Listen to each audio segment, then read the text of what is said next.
So today we are diving into a really fascinating religious text. It tries to do something pretty remarkable, actually. It wants to give us a theological explanation for the modern and, let's be honest, often very secular return of the Jewish people to the land of Israel.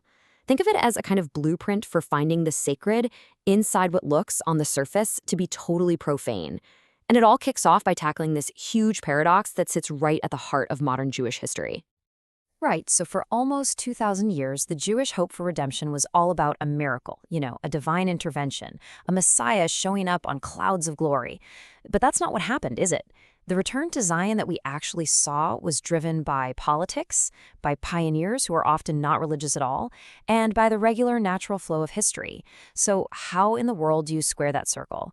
That's the central puzzle that the text we're digging into, Im Habanim Smicha, sets out to solve. And this isn't just some modern political question. Nope. It's a really deep theological puzzle that's been around for centuries. So the text we're exploring builds this step-by-step case for how a totally natural, human-led process can actually be the very beginning of a divine redemption. And it all starts with one single foundational principle. Okay, so first things first, the text establishes that the promise of redemption is absolutely unconditional. It's not some kind of reward for good behavior that can be taken back if people aren't, worthy enough. The text says God's kindness is not dependent on any other cause, therefore it will never be removed. It's basically an absolute guarantee. It's rooted in a divine promise, not in human merit. And that right there is the crucial starting point for this whole argument. So if the promise is a done deal, what does redemption actually look like when it happens? Well, this is where the text introduces this brilliant distinction that really unlocks the entire thing. It suggests that there isn't just one path to redemption. Turns out there are two. The text pulls out this fascinating idea from the Talmud. It says if a generation is worthy, redemption comes in a flash. It's miraculous, it's sudden, like a Messiah arriving on clouds of heaven. But what if the generation is, not so worthy? Redemption doesn't just get canceled. It just takes a different road. It takes a natural, gradual path. It comes humbly, slowly. The symbol for this path is a Messiah who is poor and riding on a donkey, moving through the everyday material world. And to really get a feel for this second path, the text uses this beautiful metaphor of the dawn. See, redemption, when it comes through natural ways, doesn't just flick on like a light switch. It happens kima kima. That's a Hebrew phrase that means little by little. It comes in stages, piece by piece, just like the light of dawn slowly, slowly pushes back the deepest darkness of the night. It's a process, not just a single event. And this idea leads to a really powerful conclusion. If we are on this natural, gradual path, what does that mean for us? What does it demand? Well, the text argues that just sitting back and waiting passively, that's not going to cut it. It requires something more from us. The text brings up this core Talmudic idea that faith and effort have to go together. You can't just pray for wisdom, right? You also have to study.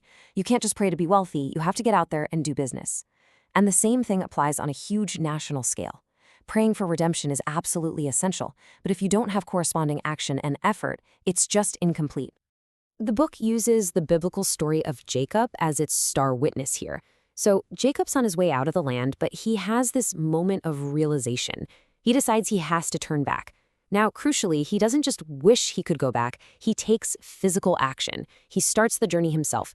And it's only then, after he has started the return, that divine aid kicks in, and the earth miraculously leaps to help him finish his journey. The message is crystal clear. Human action has to come first. Okay, but this brings us to what is probably the trickiest part of this whole puzzle. If this is a divine process, why on earth would it be led by people who, for the most part, were not following religious law? This is the question that I'm sure is on your mind. It just seems totally backwards, right? A holy process led by people who aren't holy. But the text offers a really surprising, fascinating answer, and it pulls it from the world of Jewish mysticism, from Kabbalah.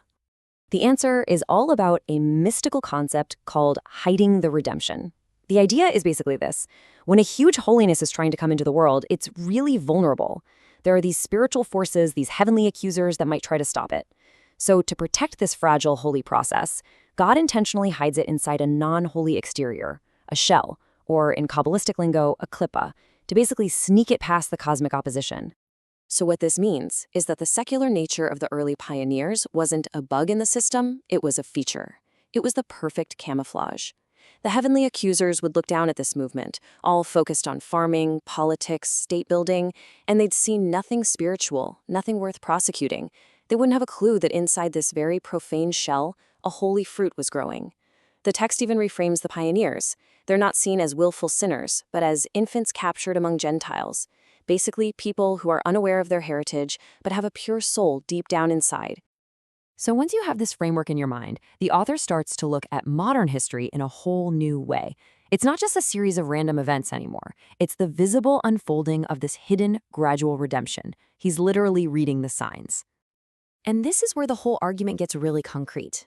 The text points to these ancient prophecies and just connects them to then current events.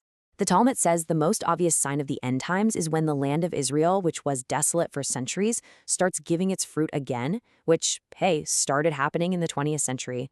Another ancient text says a sign will be kingdoms provoking one another, and what was the 20th century if not the age of world wars? For the author, these are not coincidences. This is prophecy unfolding right before our eyes. This all builds up to a really powerful closing parable that just beautifully summarizes the entire argument in one single memorable story. So there's a merchant, a father, and he takes his young son on a very long, very difficult journey by wagon. They're heading to the great trade fair in the city of Leipzig. After just a few hours on the road, the son is bored, he's tired, and he asks, "Dad, how much longer till we get to Leipzig?" And the father gets furious. He yells at his son, "We just started. To even ask that question now is foolish." The text is arguing that for centuries of exile, it was forbidden to try and calculate the end.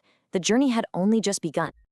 But then, weeks later, as they're finally getting close to their destination, the father turns to the wagon driver and asks, "Hey, how much longer till we get to Leipzig?" The son is totally confused.